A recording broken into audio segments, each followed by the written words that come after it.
Hello there. Tonight's story isn't about emperors or epic wars. It's about something quieter, wetter, warmer. It's the story of what boiled beneath the marble floors, of men who worked beside fire and shadow, who swept, scraped and shivered from heat, who lived in steam while others soaked in it. Because beneath every Roman bathhouse, every echoing dome and polished column, was another world. So if your body's tired and your eyes are heavy, let them fall. Turn the lights low. Let the air grow still and warm, and drift with me now into the hidden world beneath the baths. Imagine yourself standing beneath a Roman bathhouse. You're not in the pools, not reclining with scented oils, not being massaged by an oiled slave with sea sponge hands. You are lower, down in the dark, where the air is thick and acrid, where the ceilings press low and the walls sweat. This is the hypocaust, the underfloor heating system, a Roman invention, brilliant, brutal. You are the fire tender, the hypocausterius. Your job is simple. Keep the fires hot. There are brick pillars above you, holding up the bathhouse floors. Small spaces between them, like narrow halls. This is where heat moves. It flows underfoot, warming the stone above, so that rich Romans can walk barefoot in winter. But the fires don't feed themselves. You shovel wood and coal into ovens, not once, but all day. Ash clogs your nose. Sparks jump into your tunic. You sweat constantly, even when the air outside is cold enough to stiffen your breath. You crouch low, ducking beams, soot clinging to your face. The smoke finds your lungs whether you breathe deep or shallow. You cough often, but only when alone. And you can't stop. If the heat dies, the floors cool. The baths lose their steam. The guests complain, and complaints rise fast, up to the overseer, up to the steward, up to your master. So you work, you feed the flame, and you learn, quickly, to drink little and sweat much. Because water down here, in the hypocaust, it only comes from the ceiling, and it is not clean. The fire is behind you now, but the heat stays. It clings to your clothes, your breath, your skin. You climb from the hypocaust into the service area, the servants' hallway, narrow, damp, echoing with footsteps from above. The walls are wet, not with water, with condensation. Heat rising from the fires, cold dripping from the stone. The meeting point is always sweat. Your job shifts. Now you're the cleaner, the scraper, the watcher in silence. You carry a tool, a curved blade, a strigil, not sharp, but cold, made of bronze or iron. Men call, you come.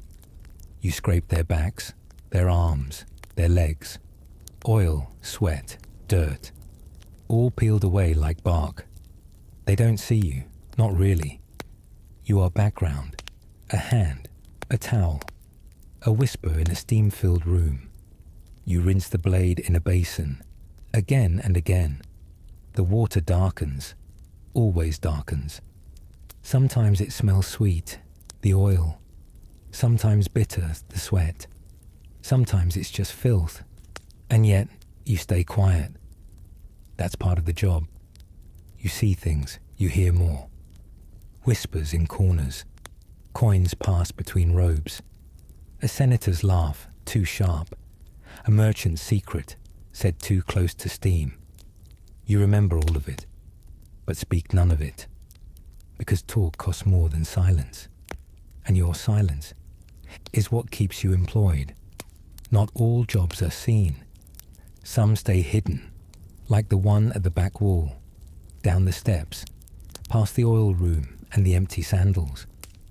You walk there at dusk, carrying a broom, a bucket, a cloth so soaked it no longer dries. This is the waste pit, where everything flows.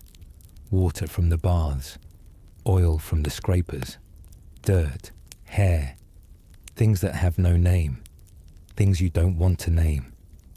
The drain gurgles, always, like a throat swallowing slowly. You reach in, not deep, just enough to clear the grate. There are bones sometimes, lost rings, coins that slipped from robes, a tooth. You don't ask. You wrap it in cloth, drop it in the side bin, no questions. And then you scrub. Stone tiles, warmed from below, slick with old bath water. The mop leaves streaks. The air smells of rot and rose oil. It makes your eyes sting. But this too is your work. The rich man walks barefoot. His feet must never touch dirt. So you clean, all of it, until the torchlight dims, until the bucket's empty, until you can no longer feel your fingers. And still, you do not speak. Only exhale. Software slow, like steam fading from a pool. The guests are gone now. The voices, the footsteps, the laughter, all drifted out into the cool night. The halls are quiet, the air still warm, but falling. You move through the empty rooms. The caldarium, hot, red-tiled, silent now. Steam clings to the ceiling in faint wisps. The tepidarium, lukewarm, echoing. The water still shivers, remembering touch. The frigidarium, cold, marble-edged. The plunge pool dark like ink. You walk past each one, carrying towels, emptying jars, setting things in order. Tomorrow it begins again. New sandals, new voices, new secrets. But tonight there is peace.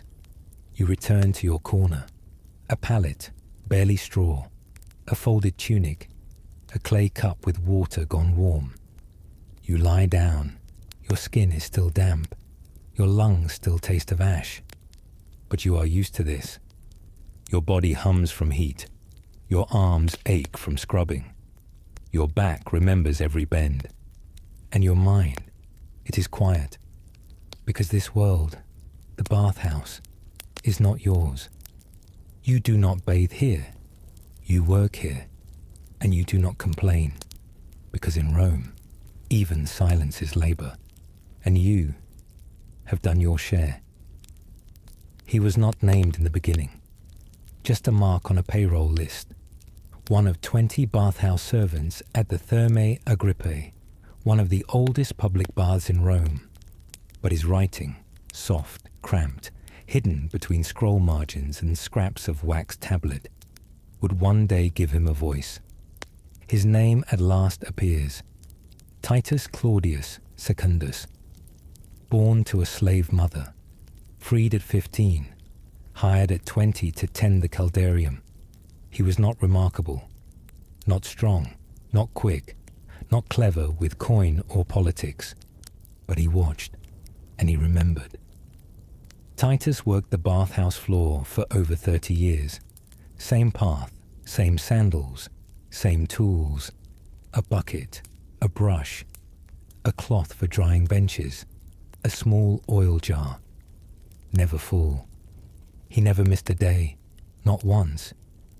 Not when his brother died, not when his right hand blistered from burns, not when floods carried sewage through the lower halls. Because Titus knew the bathhouse had a memory of its own. Every corner, every column, every echo. And the people who entered, the senators, the poets, the generals, they brought their lives with them, their grief, their greed, their gossip, and they left pieces of it behind, in a whisper, a stain, a dropped coin. Titus learned to read those pieces. He could tell when a man was nervous by the way he tapped his heel before the plunge, when a marriage was failing by the silence between greetings. He knew which men rinsed twice, which ones stared too long, which ones watched the doors, He said nothing.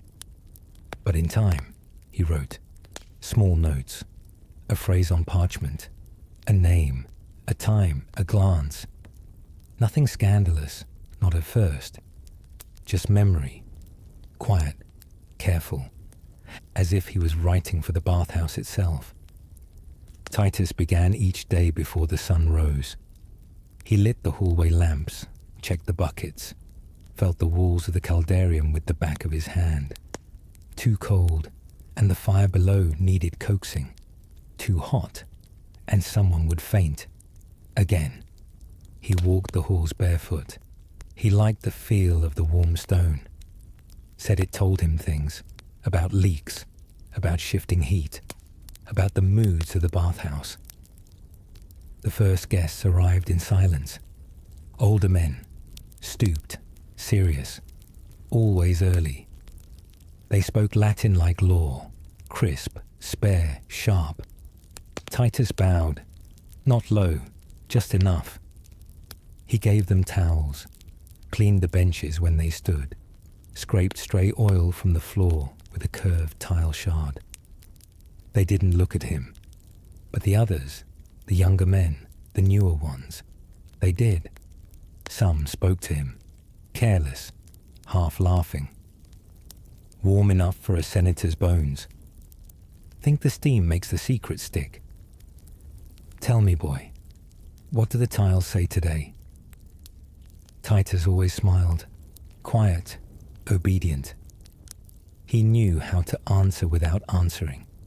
He wasn't a fool, because what he learned early, what all bath attendants knew, was that every man looked different without clothes. Some grew smaller, some larger, some lost their voice entirely. But the way they moved, that stayed true. A senator stayed a senator, even dripping wet. He still glanced over his shoulder, still stood straighter than his spine allowed, still whispered when he thought no one could hear. But Titus heard. He heard everything. A merchant boasting of prices fixed behind closed doors. A poet reciting love lines to a man who paid for silence. A general weeping in the frigidarium, alone. And in time, Titus began to write it down. Not names, not yet, just moments. He wrote in the margins of discarded scrolls, tiny, slanted. He rolled them tight and hid them inside hollow bricks, just behind the furnace vent. The bricks were warm, dry. The words lasted. And each day, Titus returned to add more. One morning, Titus noticed a new man. Not unusual. The baths welcomed travelers, exiles, men from the provinces dressed in Roman pride, but still smelling of distant soil. This one was clean, younger than most senators, but with the rings, the retinue, the shoulders of someone used to command. He walked with one man only, older, quiet, never entered the water, and he always sat by the same bench, fourth tile from the column, the one with the chipped edge. Titus noted it. Day after day the man returned. Same time, same bench, same silence. He didn't speak much, not to others, but he looked. He watched the door, the steam vents, the shadows, and sometimes he watched the other senators. Titus began to feel something shift, not in the air, in the bathhouse itself, as if the heat had turned cautious. The man stayed for hours, didn't sweat, didn't soak long. He asked for towels more often than needed, and when one was damp, he folded it neatly and set it at the edge of the pool. The same edge. Titus saw the pattern. Towel, folded, placed, a signal. To whom, he didn't know, but the others noticed too. The benches near him stayed empty. Men bathed quickly, left sooner. The laughter quieted. One day, the man and his companion spoke softly near the vent. Titus stood nearby, feigning a scrub. He caught a few words. Senator's wife. Third scroll copied. By next week we press. It meant nothing at the time, but later, much later, it would.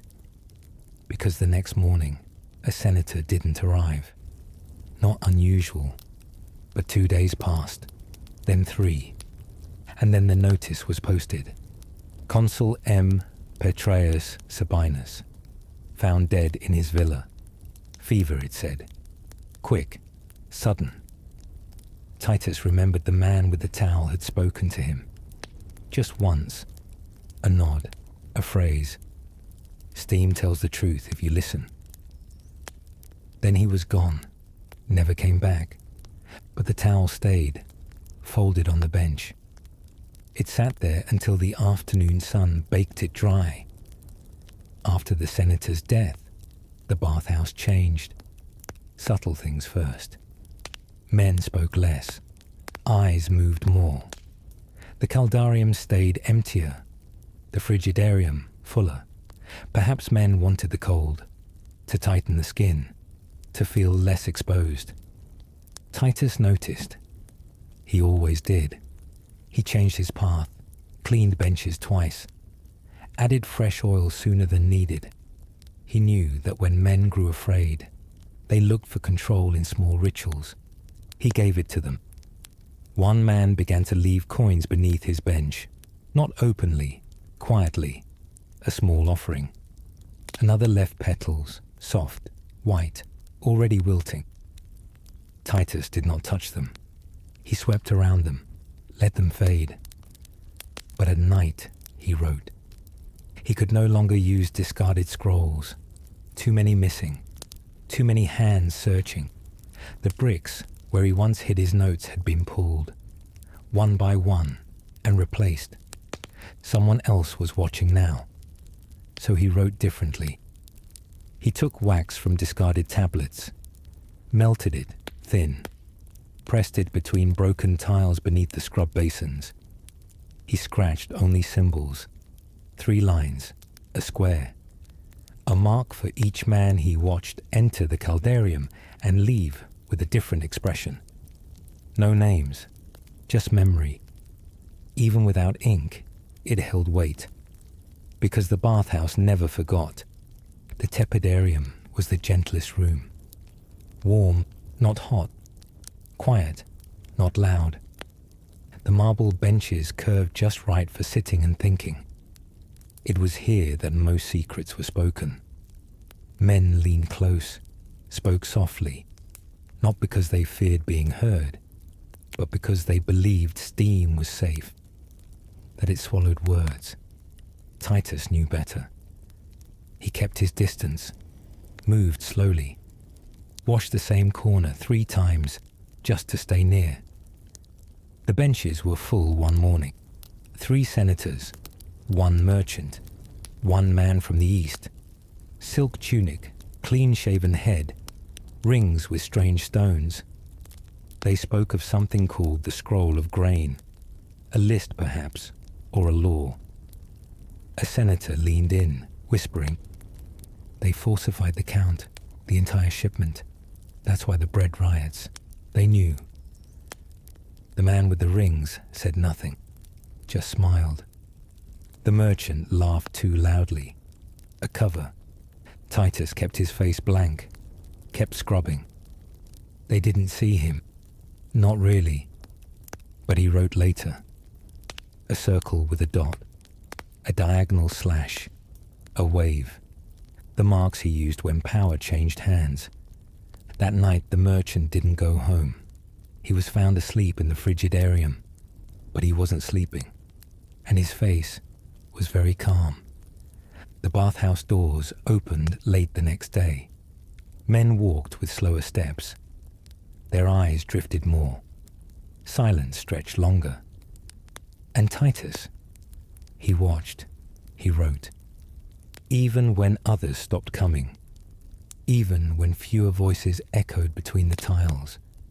Because he knew what happened in the bathhouse would never stay there. It soaked into stone, and the stone, warm and worn and silent, remembered.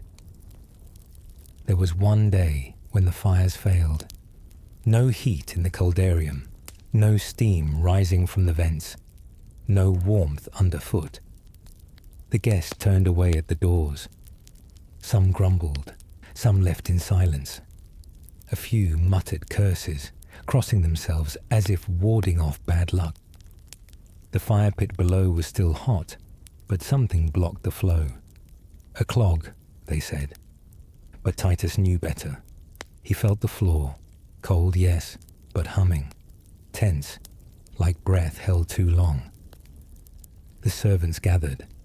The overseer barked orders, scrape the flues, clear the hypocaust, double the coal. Titus was sent below, alone. He crouched under the floors, crawling between brick pillars. It smelled of ash, damp stone, and something wrong. He found the clog, a cloth, not a rag, silk, bright, crimson, twisted around charred sticks, stuffed into the vent like a plug. A deliberate act. Someone had stopped the heat on purpose. He didn't speak. He burned it. Watched the fire rise again. Then climbed back up. By noon, the water was hot. The steam returned. But the guests were fewer, and the ones who came whispered more. No laughter, no boasting, just quick dips, short stays, nervous glances. That evening, a man returned, the one with rings and silent footsteps. He sat alone, did not bathe, just sat, staring at the water. Then he left, and the next morning, a name was gone from the registry, scratched out, erased. Titus cleaned the bench, and beneath it, carved with a nail, Aqua custodit omnia. Water remembers all. Years passed. Faces changed, hair greyed, voices faded.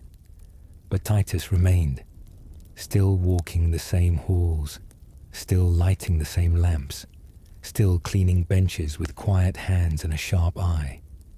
He grew thinner, his cough deepened, his step slowed, but his mind, clear, sharp as a strigil. One day he found a scroll, not one of his, not hidden. It was resting openly on the edge of the staff basin, bound in red twine. He should have turned it in, delivered it to the overseer. But something in the placement, deliberate, centered, told him it was for him. He opened it, slowly, inside. Names, places, descriptions, each written in a hand not his but familiar. The same eyes, the same awareness.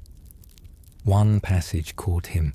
They forget the stones have ears, but we who clean them do not. He recognized the phrasing. Someone had been watching him for years, quietly writing just as he had done. A second watcher, a silent witness. He turned the page. More details, some true, some not, some twisted, perhaps for protection. And at the bottom, if this finds you, know I saw too, and I remembered, but not alone. Titus placed the scroll in his satchel, buried it later in the fire pit, let the flame take it.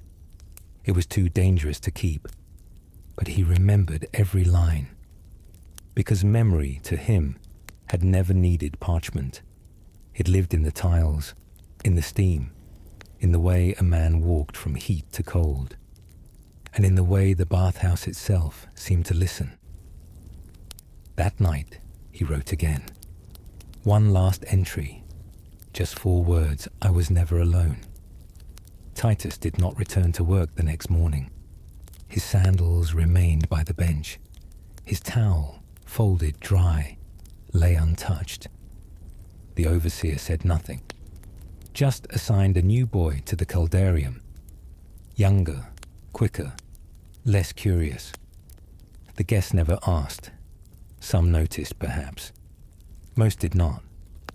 Only the old fire tender, down in the hypocaust, paused. He found a note, scratched into the brick near the vent. 5 words. Steam rises.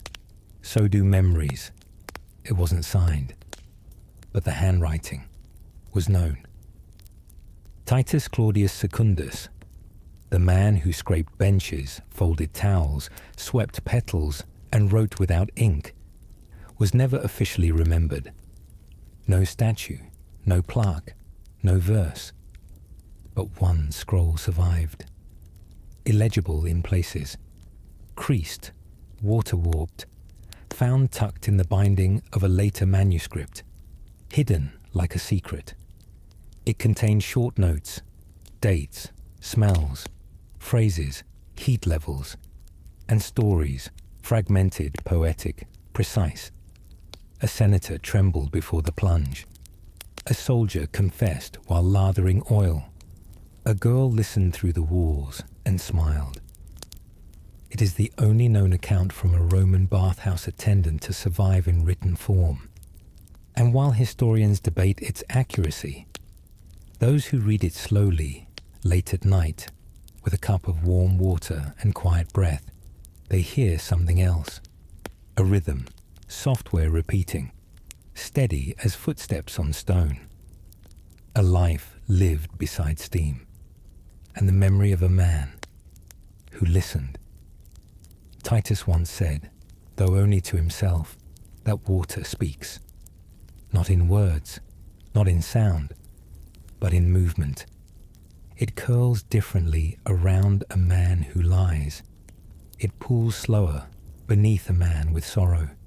He believed the bathhouse listened through the pipes, that when a man lowered himself into the caldarium, something inside him softened, and the truth, whatever it was, floated to the surface. Titus learned to read that. The sigh before the plunge, the pause before the cold, the shift of weight left to right when guilt pressed a man down. He could tell which men feared their slaves, which ones feared their wives, which feared nothing and should have. He read it all in the water. Sometimes he dreamed of it.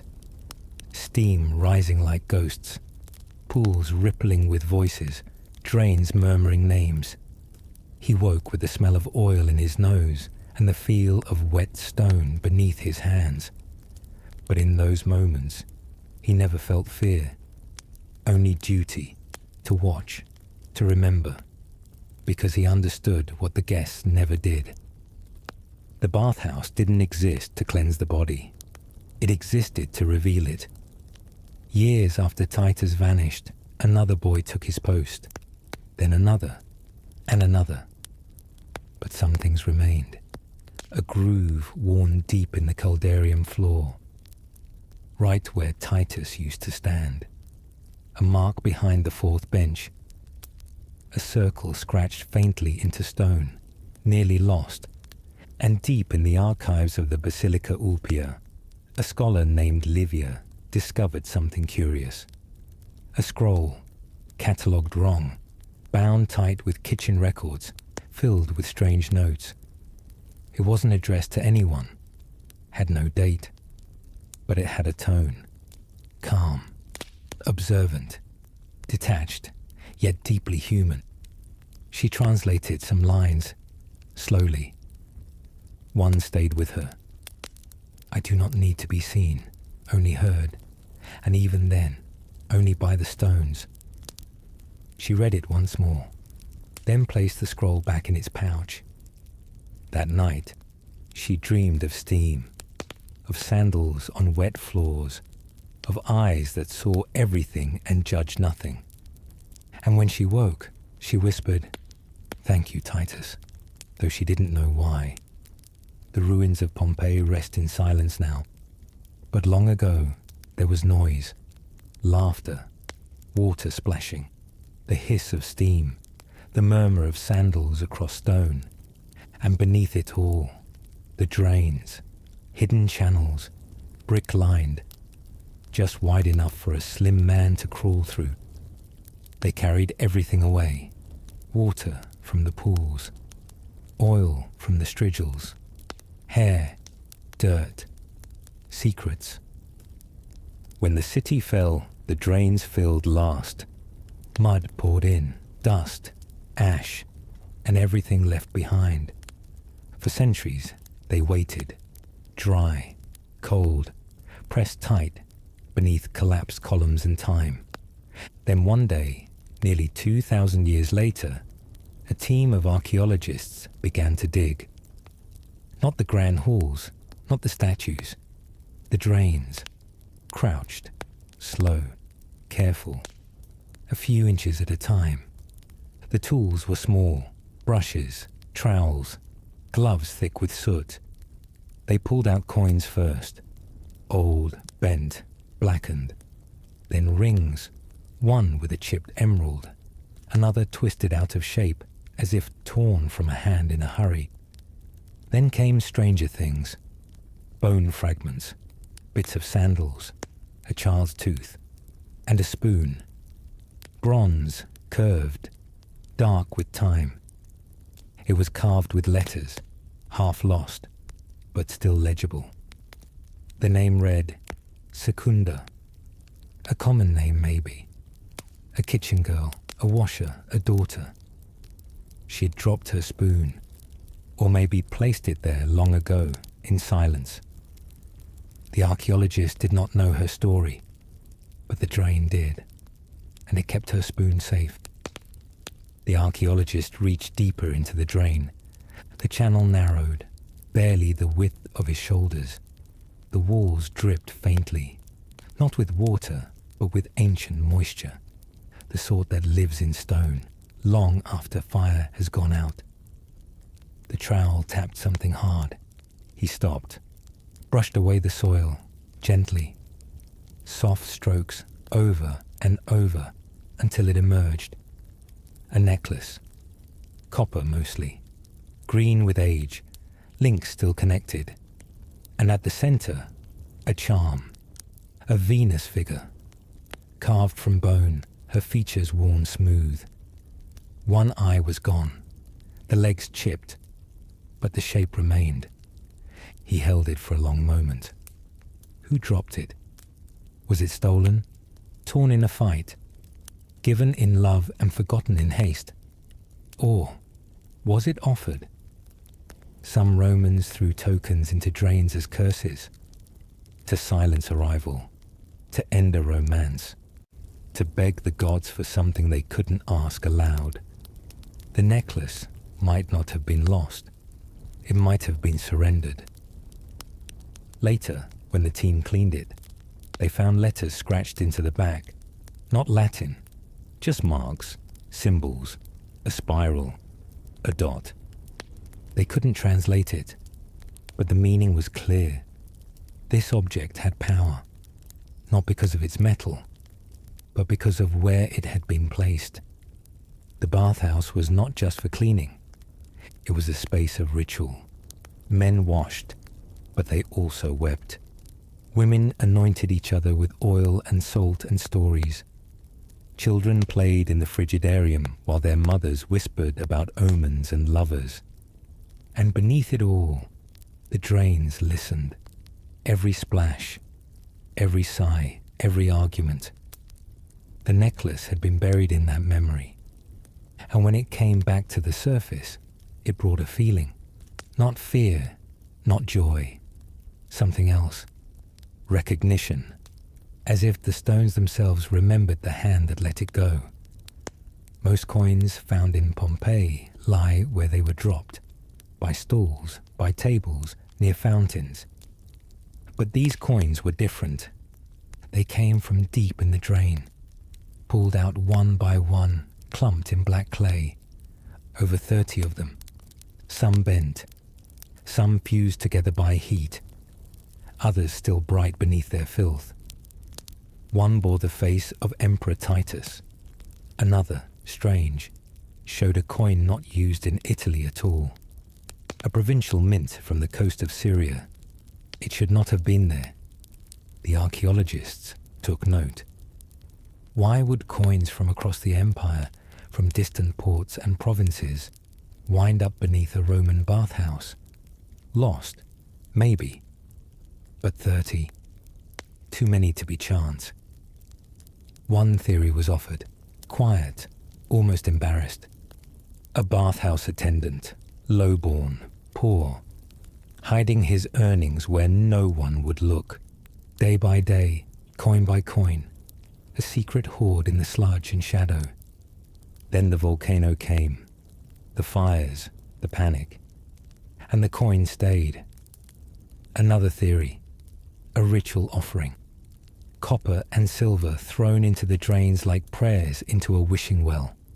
It wouldn't be the first.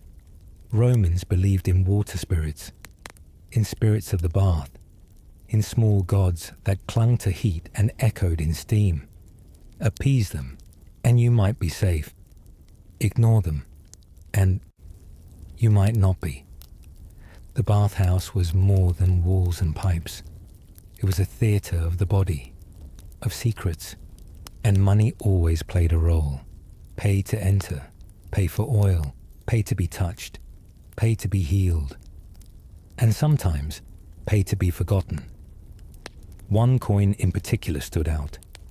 Scratched, scarred, bent nearly flat.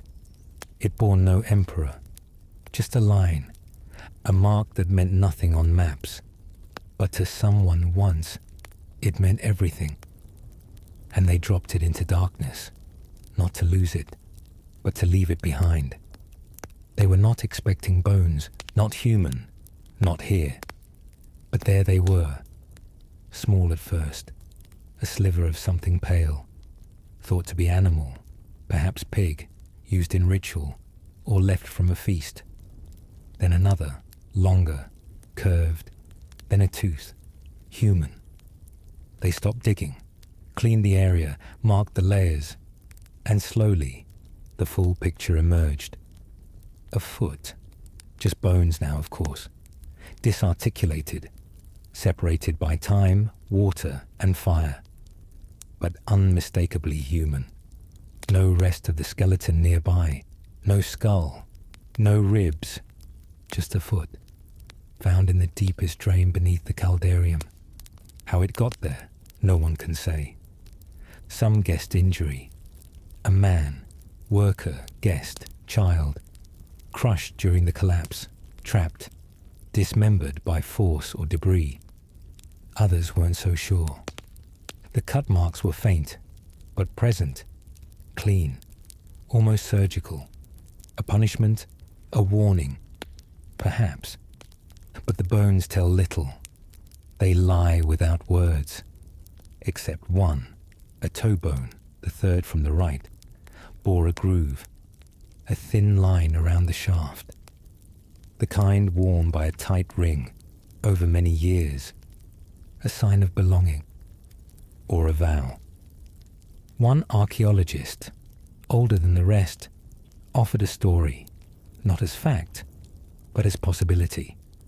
A priest of the old water cults, one who believed that bodily sacrifice could heal a city, that cutting, offering, was sacred, and that beneath the baths, in the wet, warm dark, the gods were always listening. It was dismissed mostly, too mystical, too dark, but no one forgot the groove on that bone, and no one spoke when it was returned to the earth, because even drained of blood and purpose, it felt like it still carried something, something that once lived, walked, believed, and was left behind. Not all discoveries came as objects.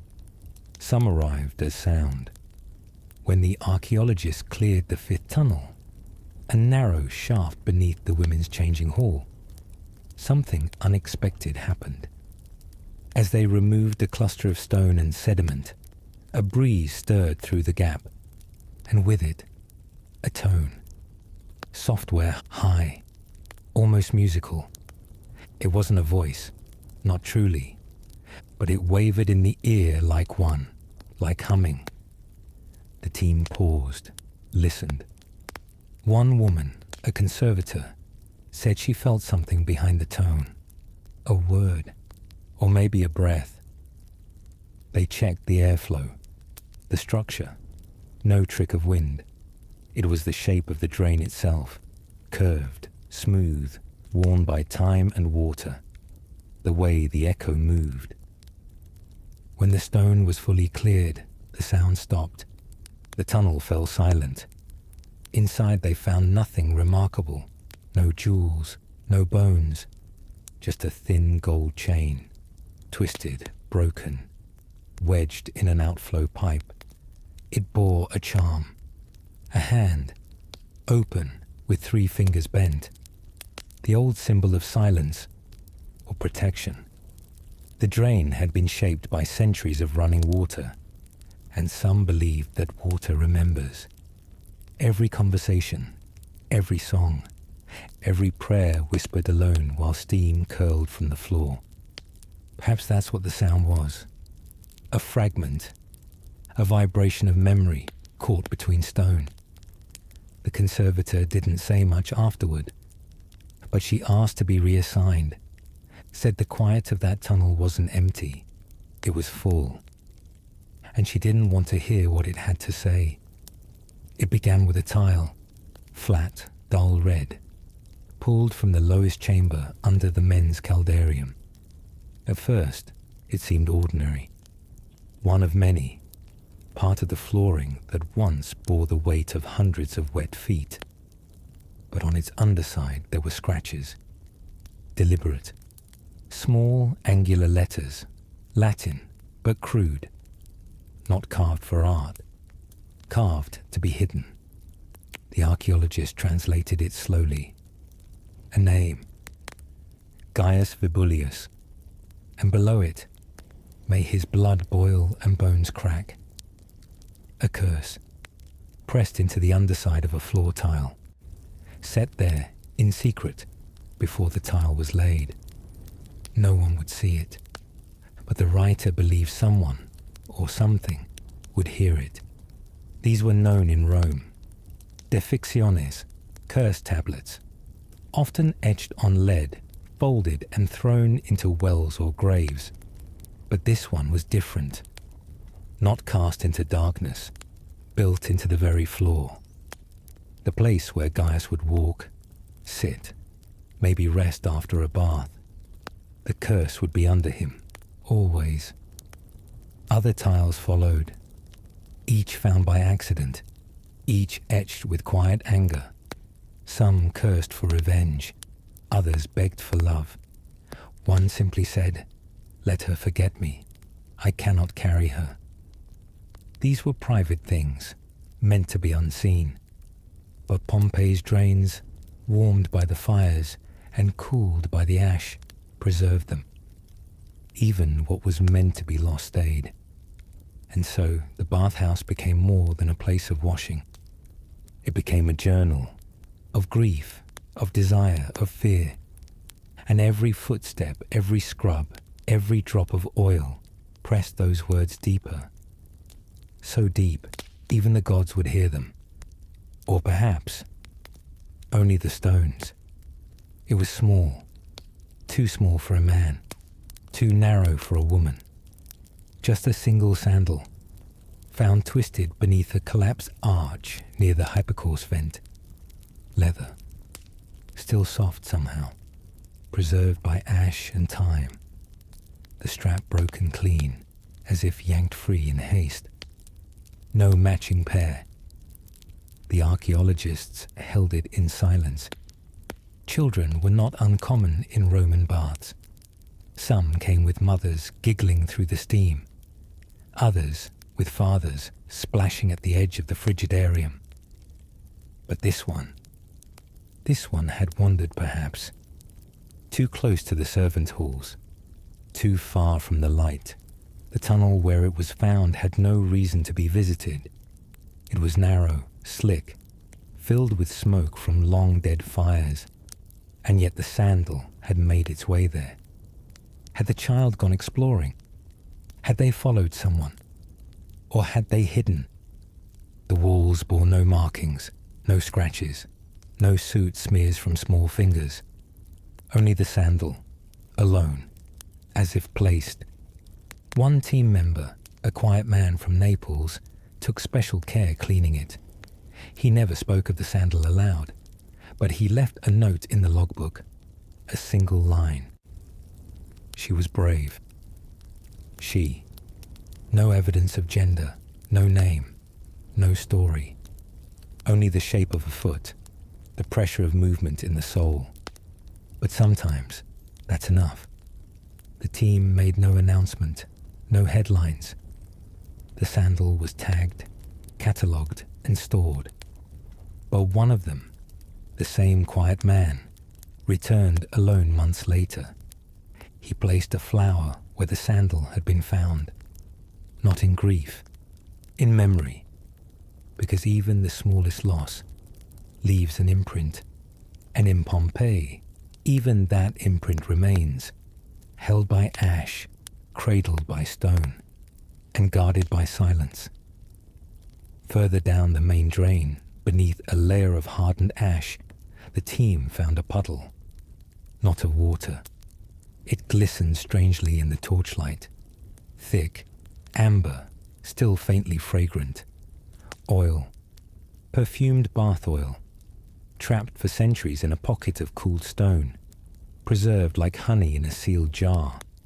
It had pooled there during the eruption, flowing down from shattered basins above, mixed with ash, with dust, with the debris of vanished days.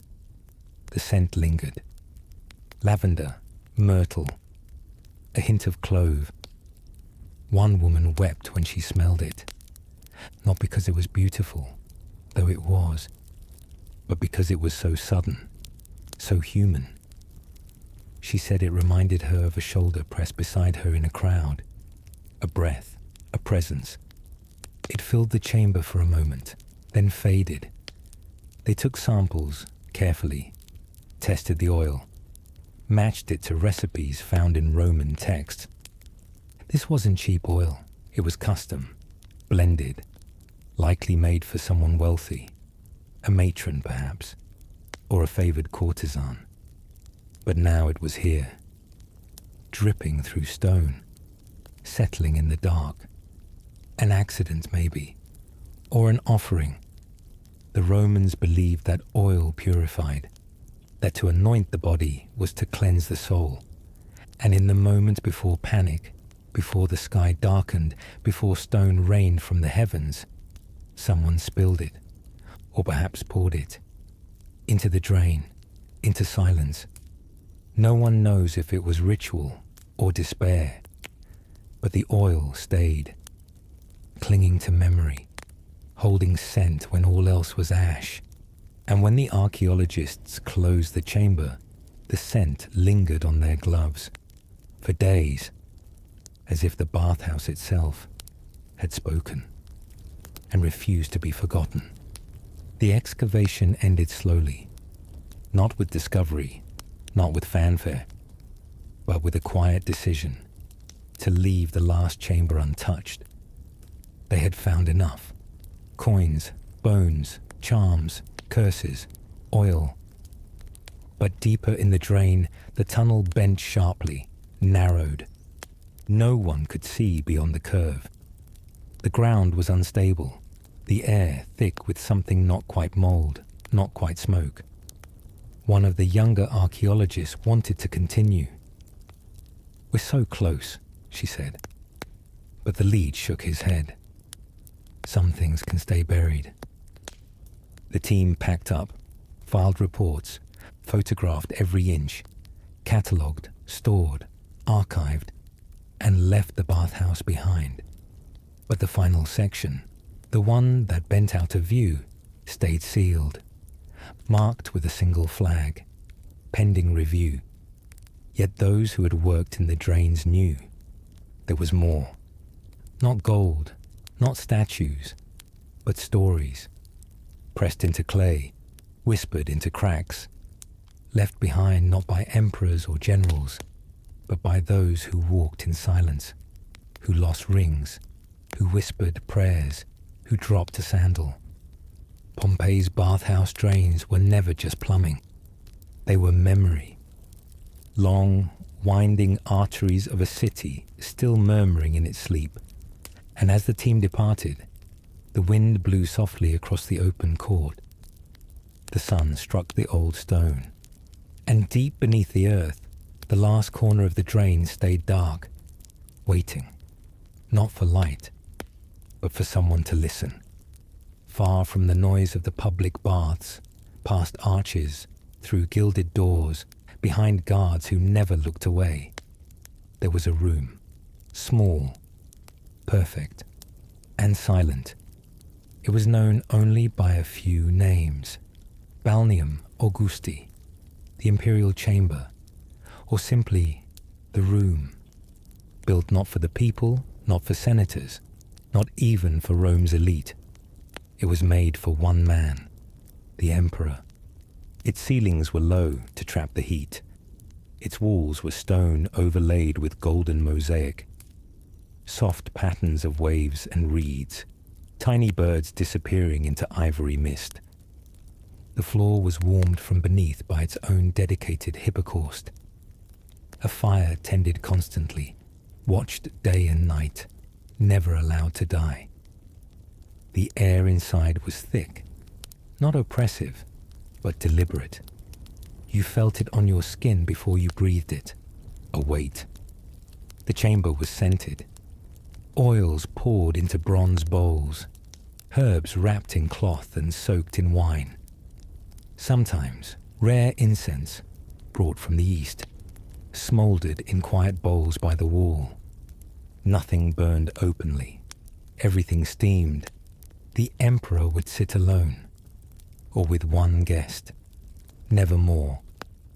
There was no crowd, no scraping, no voices, just heat, and water trickling gently from a lion's mouth into a marble basin. The door sealed with a stone lintel, heavy, soundless. What was said in the room did not echo, not because of the stone, but because no one repeated it.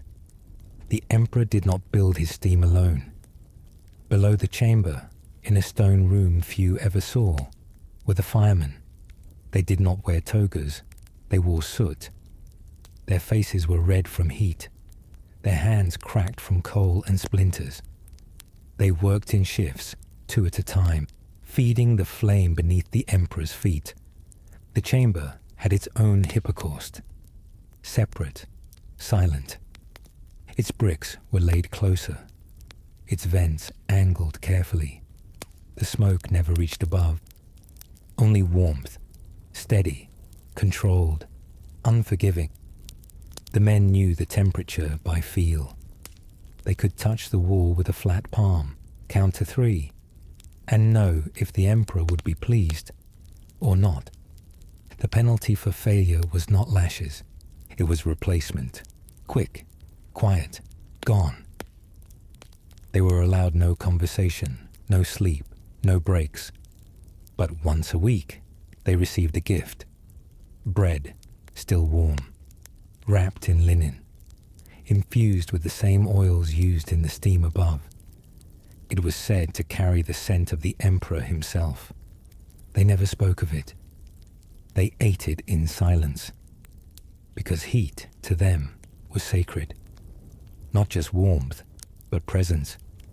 The emperor trusted the fire, and the firemen knew that trust burned hotter than coal. They never met him, never saw his face, but they felt him, in every breath, in every glowing brick, and they kept him warm. As Rome, above them, waited to cool, few were ever invited. To sit in steam with the emperor was no honor. It was a test. There were no scrolls, no scribes, no guards in the chamber itself, just mist and silence, and 2 men wrapped in linen, sitting with only a basin between them. The emperor spoke softly, or not at all. Sometimes he asked questions, small ones. How do you sleep? Do you trust your brother?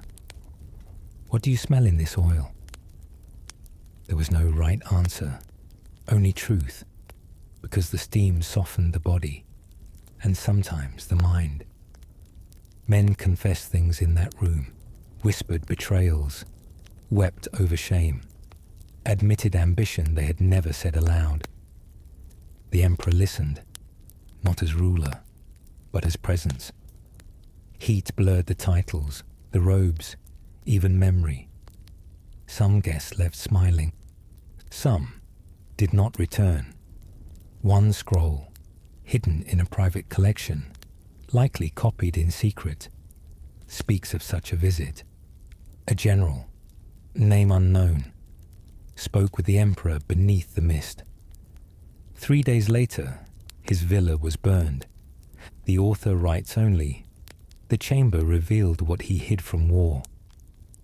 No one could say if the steam had truly caused his fall, but the room remembered. It always did. It ended not with smoke, but with silence. The chamber, once sacred, once glowing, was found centuries later beneath a villa's ruined foundation.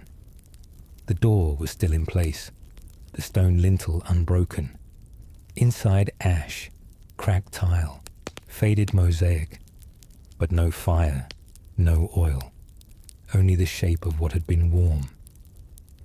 The archaeologists stepped carefully. The floor still felt dense, as if heat had soaked into the stone and never left. They found no throne, no statue, no mark of empire, just a drain in the center, blackened, crusted with mineral, and beside it, a small copper bowl. Inside a single coin, not a tribute, not payment, a symbol. That someone, long ago, had chosen to say goodbye.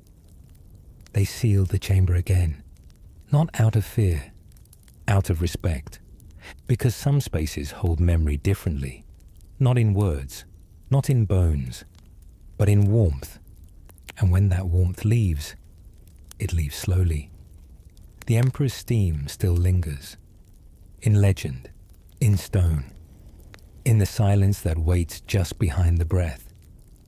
The steam room was not just a place of heat. It was a measure of loyalty, of pressure, of fear. The emperor did not control armies here. He controlled breath. He chose how hot, how long, how dense the air would be before a guest was brought in. There were levels to it. A warm room for conversation, a hotter one for truth, and once, at least once, according to a guard's faded journal, something more. The words were brief. He could not lie. He could not breathe. He confessed, then fainted. No details followed, just a list of new promotions. Names scratched over. The emperor had many ways of ruling. Some used scrolls, some used blades. He used steam. There was a reason only one guest at a time was ever permitted. It wasn't for comfort, it was for effect. In the thick mist, there was no audience, no armor, no mask. A man could not perform when his lungs fought the air and his skin ran with sweat. Even the bravest, even the cleverest, could be softened. A senator once brought in a ring hidden in cloth, hoping to bribe. It melted. He left with nothing. The emperor had it retrieved, set in wax, kept as a paperweight. This was power, refined, not shouted, boiled. And the ones who understood never returned to the chamber the same, behind the luxury, behind the silence and gold, were the men no one ever saw. The engineers, not servants, not slaves, skilled men, trained, quiet, called only when something groaned too loud or stayed too cool. They worked in darkness, under stone, with chalk, iron rods, measuring ropes. Their job, to keep the chamber breathing. Because steam is not simple, it expands. Contracts, eats mortar, softens ceilings, cracks walls. If managed poorly, it destroys. The Emperor's chamber was its own beast. No ordinary structure. The dome had to drip at just the right angle, so moisture didn't fall in heavy drops. The vents had to hum, not whistle. The air needed to move, but not too fast. If too cold, the Emperor would notice. If too hot, someone else would suffer. So they adjusted constantly, turning stones like valves, tilting slabs beneath copper trays, sliding bricks silently behind the walls. No applause, no recognition, but one misstep, and a mosaic could crumble. One crack, and the Emperor would never return. One man kept records, just one. His scroll was found, rolled tight inside a hollow support beam. It read like a prayer. Today, the heat held. No sound in the vent. The mist fell evenly. The wall did not sweat too fast. He stayed for 13 breaths, then left. Each entry ended with the same line. We lived another day. No name was signed, because they knew the chamber did not serve them. They served the chamber, and the chamber served a god in human skin. Behind the luxury, behind the silence and gold, were the men no one ever saw. The engineers, not servants, not slaves, skilled men, trained, quiet, called only when something groaned too loud or stayed too cool. They worked in darkness, under stone, on hands and knees, wrapped in cloth damp from sweat and mist. Their world was brick and copper and the memory of heat. They carried chalk to mark the edges of pressure lines, iron rods to knock against flues and listen for tone, measuring ropes knotted at fixed intervals to test distance between structural heat points. Their job was not simply to heat the Emperor's chamber, it was to keep it breathing. Because steam, the kind that curls smooth and disappears without fuss, is not simple. It expands, contracts, eats mortar, softens ceilings, cracks walls, and in a room designed to hold power as gently as perfume holds memory, cracks are deadly. The Emperor's steam chamber was its own beast, no ordinary hypocaust. The subfloor had layers, channels that forked like roots, stone veins through which heat traveled like blood. Each was shaped for pressure, not for flame, but for control. The dome above was angled by degree. Drips had to fall where no man sat. Mist had to form without raining. The air had to move, but never swirl. Even sound was managed. The engineers could hear a flaw in silence. A whistle, too much pressure. A hiss, a vent stuck. Nothing at all. The worst, collapse was close. So they adjusted constantly, sliding bricks like notes in a song, tipping shallow trays beneath copper, tightening cloth around vents to muffle breath. No applause, no recognition. One misstep, a half turn too tight, and a mosaic might crumble. One day of imbalance, and the Emperor would not return. Worse, he would ask why. One man kept records, just one. Not for glory, for survival. His scroll was found centuries later, rolled tight inside a hollow support beam, protected by clay, dry. It read like a prayer.